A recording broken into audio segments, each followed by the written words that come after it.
Oh, this about to be good, y'all. This about to be good. I'm look, because she got a couple books, baby. We're about to bring it today. So I have Dr. Richelle. I think I said it right. Richelle. And I'm gonna bring her on, but she got some books, man. We're about to talk. Because I just seen the cover of this book and I just want to know what she about to say about these books. So I'm gonna bring her on, guys. Don't forget to do your watch party. Subscribe to my YouTube channel. If you see the subscription down at the bottom, click it, follow us, because this daggone herpreneur is not playing on today. Okay, so let's get it up. Let's chop it up with Dr. Richelle. I'm gonna get her to say it right. I don't want to mess her name up, but it's about to be going down. So let me introduce her to you guys. Hey, girl. Hey, hey everyone. Woohoo! She already on 10. Let's go with this thing, baby. Tell us who you are, where you're from. What's the name of this book? The one I just seen. I want to talk about that. We're going to talk about the other ones too, though, but I definitely want to talk about that. I am Dr. Richelle, and I am from Durham, North Carolina, actually, but I reside in the Virginia area. Very excited to be with you and honored just to be on this show today. So I'm excited, and thank you for having me. We are so happy to have you, girl. Come on, let's get into this book. So what made you name the book? What is the book about? So the book, I have it here, is Behind Closed Doors, Married to the Church, for My Wife is a Mistress. The book, I actually started writing the book in 1993 because my father, who is a Baptist pastor, had been having some things going on, and I began to capture what was going on in the church. And so I am a journaler. I started writing things about marriages, about why was women suffering in silence, why was men preaching one thing but living a different lifestyle, and I had it, and it happened to my father. So we did a show maybe early summer, and he came talking about how he was married to the church, but his wife and his family was a mistress. And so I started looking at the statistics, and I'm really wanting to see what the divorce rate will be after the pandemic. So, but that's a whole nother conversation.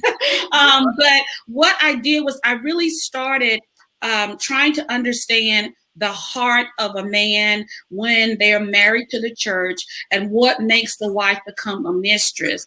Also, I was trying to interview some mistresses to understand what are you doing to or why, what is attracting you to a man of power that they want to cheat on God and cheat on their families. And so this is how this book became about.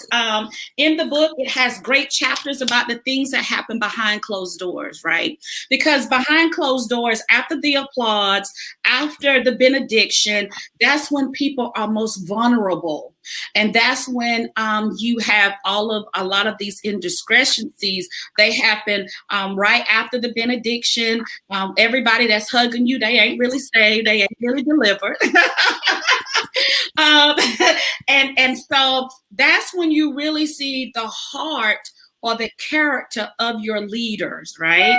And so the book came about. I started taking different stories and hearing different scenarios of, this perception that I wrote from is from a first lady.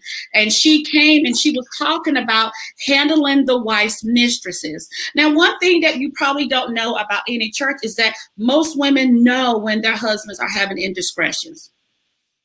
Let's take a pin there. Let's think about it. But we ignore the red flags because we don't want to deal with it. A lot of people, most of the time, notice when their husband's character is changing. They notice when you're getting ready to join a ministry. I did. Oh, you got to drink something. Yeah, everybody just go ahead on and grab something to drink. But most of the time, get your straw, get your snacks. I have something here, water. So, but when you are getting ready to join, I did a survey to say, when you're getting ready to join a ministry, who are you looking at? And most of them said, I'm looking at the first lady. I'm looking at how she's looking at me. Yes.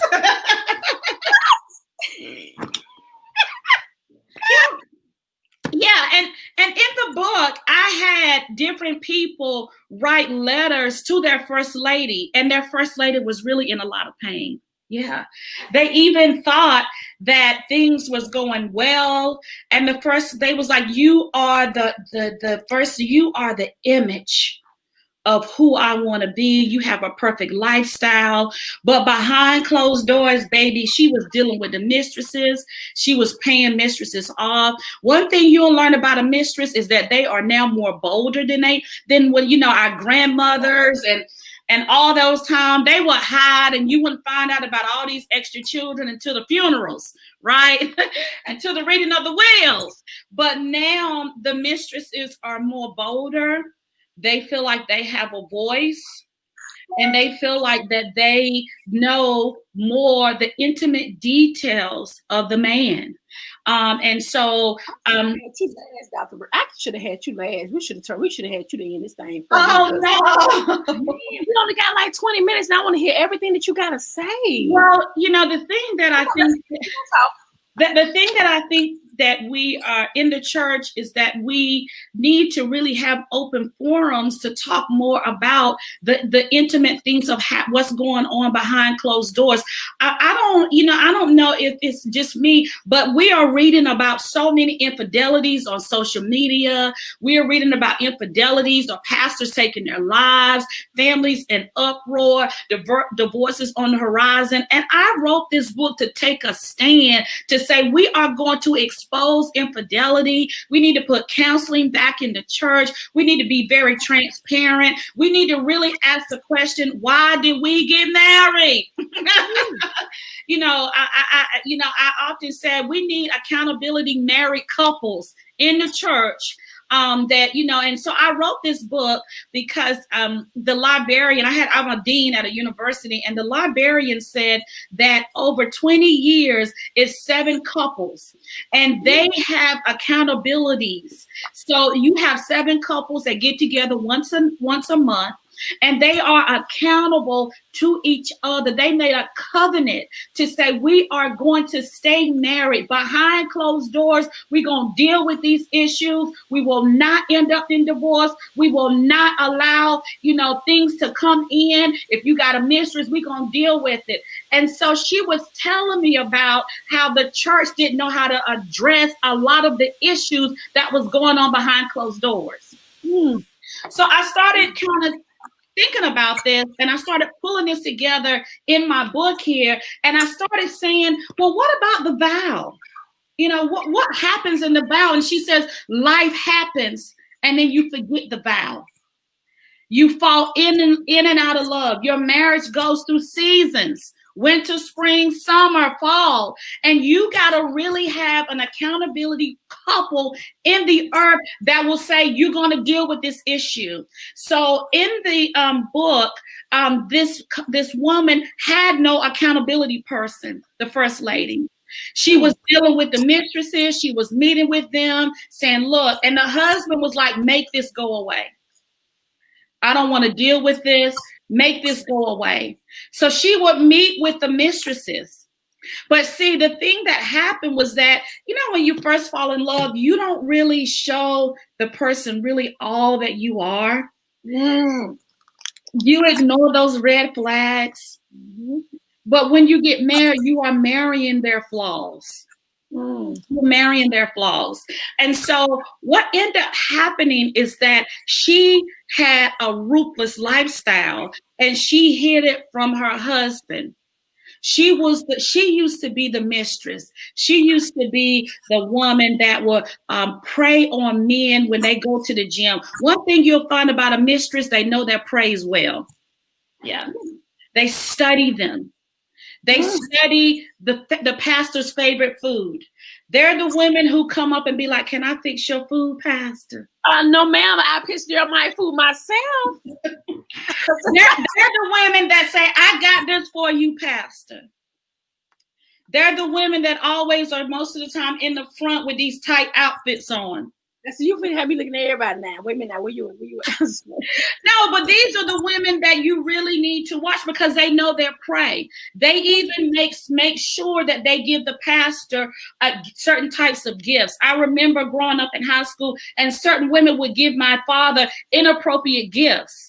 And my mama said, that's inappropriate. You need to give that back. Or they'll say, I have women that I interviewed to say, the women would say, this cake is specifically for my pastor. Or they just would do, because they're more bolder now, and they can smell a weak man. So the thing that this book really opened up is that, they know the routines. They know, they're listening to and watching everything that these men are doing. When men are preaching, they know, and they're listening to key things so when they get at a vulnerable stage, they can kind of just slide in. So the scenario, and I don't want to give it out because I want people to buy the book, is that she preys on this man. She watches him. She knew everything about him. She looked and saw how was he acknowledging his wife in church. She looked to see anything that, sometimes we as women can lose our identity in men. Yeah. The things that we used to do to get them, we bring those dresses all the way to the floor. We lose our sexiness. And I'm not saying you can't be modest, but I'm saying keep yourself together because these mistresses are very attractive. They're cunning. They are good listeners, and they don't bring a lot of stress into, I guess, the relationship that they think they have, right? And so the wife had been dealing with the mistresses, and then she ends up checking into a hotel because she has no one to run to. She has no one to really talk about what's really going on in her marriage because people will judge you. If you begin to confess a lot of things that really happened to you, no one will believe you or nobody wants to hear it. Nobody doesn't want to hear that, especially from a poised first lady. They won't believe it. And so this book really was just written as a storyline to really talk about, and it tell women don't suffer in silence. Find you an accountability partner in that you trust. Join together because and realize that you are not dealing with this by yourself.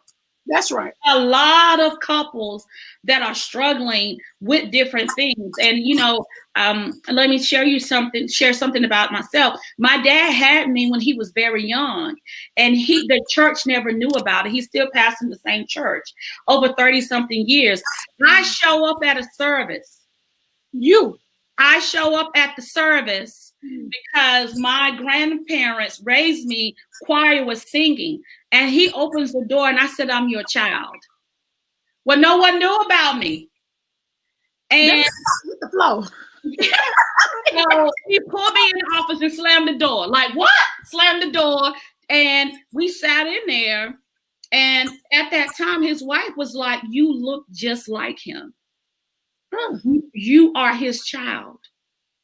And we just sat in there and he cried because your past will find you out if you don't deal with it. If you don't deal with those issues, if you don't deal with the brokenness, if you don't deal with who hurt you from your past will creep into your future. Oh man. And so we got to deal with those broken places, right? So I show up and I'm his past. And he says, I'm going to tell the church. The church, now the risk is if I tell the church, they could sit me down. They could fire me. My past is here, looking at me. But then he said, but I trust God. And people told him, don't do it, Macmillan. Don't tell people that. Don't tell people your story. And sometimes people will tell you, don't tell anybody that. Many people have been raped. Don't tell you. They brush it underneath of the rug. And then you grow up as an adult still being haunted by your past. But my dad took a stance. And I want to challenge men and women that are watching this broadcast. Don't allow your past to paralyze you. Don't allow it to happen. And he took a stance and he exposed it and said, I had this child when I was young. I didn't know she was my child. I know her mother. I'm not doing a blood test. This is my child and I'm taking ownership. Well, guess what happened? Other people in the ministries, children started popping up. And my dad was like, oh my God. He said, yeah, I didn't know how to tell my wife, but I had this child too. I had this child. So what I'm telling you is that once you confront your issues and your past behind closed doors, publicly, you expose it and you get the victory. You will get the victory of your past. Wow. Yeah. Wow. Yeah. And so that's what happens behind closed doors. You know, sometimes you just got to expose this and deal with this.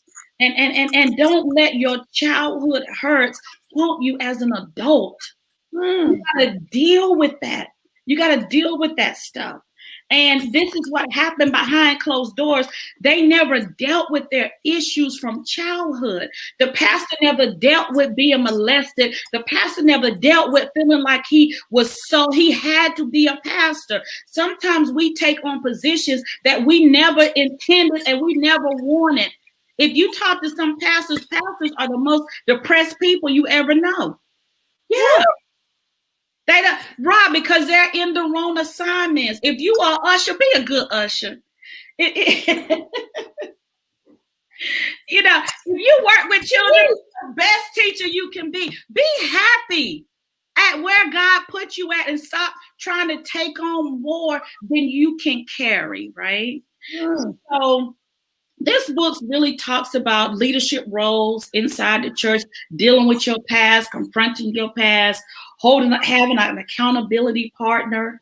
And then what happens is that the first lady gets caught up into her own web of deception because she doesn't have anyone that she can talk to. So she gets caught up into a situation and then she ends up and she doesn't know what's going to happen to her. So misery loves company, spirits does travel. So that's kind of what this book is about, being triumphant over your pain and your tears and walking in total victory. So that was good. That was good.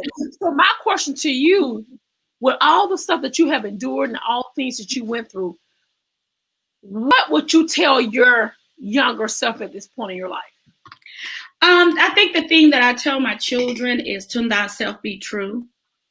And I really tell them how to really be confident in who you are and not have to rely on other people to tell you that you're beautiful, to tell you that you're loved, you're valuable, and you're needed, and be who God created you to be and not based on what other people want you to be.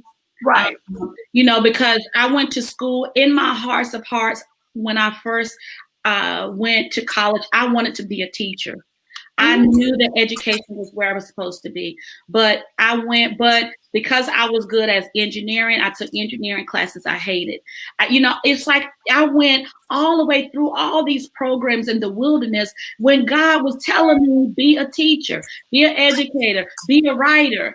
And it took me, I wasting time. And I had identity crisis listening to and being what other people thought I should be. Right. And so sometimes we have identity crisis because we know what we're supposed to be doing, but we allow people to interfere with our process. So we waste time being processed when God said, I told you to go this path. Right. But you went and was a cosmetologist. You went and was doing all this stuff that brought you misery. And then you picked up different things. But I had a perfect path for you to go through. I allowed it, but you still gonna go back. And you were just wasting time. You will learn, but they're called setbacks. That's right. And we can avoid the setbacks if we just go in the path and the gifting that God has for us. That's the way that we need to do. So that's what I would tell my younger self. Love yourself. Love yourself. Whether you're 200 pounds, whether you're 150 pounds, find who you want to be and love you. Love you, love God, love who God created you to be. What would you say to an aspired author who want to write books like this book? How will they even get started? Well, you know, it's interesting because my first book, Your Tears Have Purpose, I wrote that book for my students in DC because they were going through so many issues. And then I wrote something realistic for them. And so I wrote something realistic for people who would buy my books. I didn't rely. Sometimes I think we as Christians, we just target books just for one population. And we think, oh, this is what this book is for. No, we got to broaden our horizons and think about different. And one thing that I did was that I'd allow different people to read my book and give me feedback. I allowed Catholics. I allowed Christians. I allowed so many different people to give me feedback to say this is what they got from the book. And it really helped me with my sales. So that's important. And people don't understand when they're dealing with marketing and branding, case studies are so important. You got to have them. I mean, you know, you're right. You know, people definitely need to open up the horizon and look at what they got going on. You know, just because it feels good to you, but does it feel good to your readers? Because it's not about you all the time. If God's okay, come down here and say, hey, you know, Coach Nikki, I want you to write about this. This is okay. Right. I get that. But if you're opening up and you're able to do stuff, don't never limit yourself on what you can do when you're trying to hit all demographics, white, black, Asian, Mexicans. You know, God doesn't have a color, not the God that I serve. Okay. So that's important. That is so important. I mean, yeah. And what I did also was I opened myself with my second book. I did 2 different book covers, right? The reason why is because I did a survey and most people, this one is kind of specific based on, it has a multicultural woman on the front cover. But when I go out to Barnes and Nobles and when I was doing those before the pandemic, this book was the one that people bought the most. And that's something. So it was so interesting. But if I'm looking just for church-based, religious-based, this is the one that women buy the most. Right. So I think it's just making sure that you have, and it's the same content, but it's just trying to make sure you meet that market of your readers. And so being able to be flexible with your book cover, you might have to do 2 book covers. But I did that purposely because when I did the survey, I had a mixture and I wanted to increase my sales. So that was one thing that I did, and have multiple readers. I had multiple readers read the book. I had 3 different editors. Each of them bought different content and different suggestions. And I think that makes you a better writer.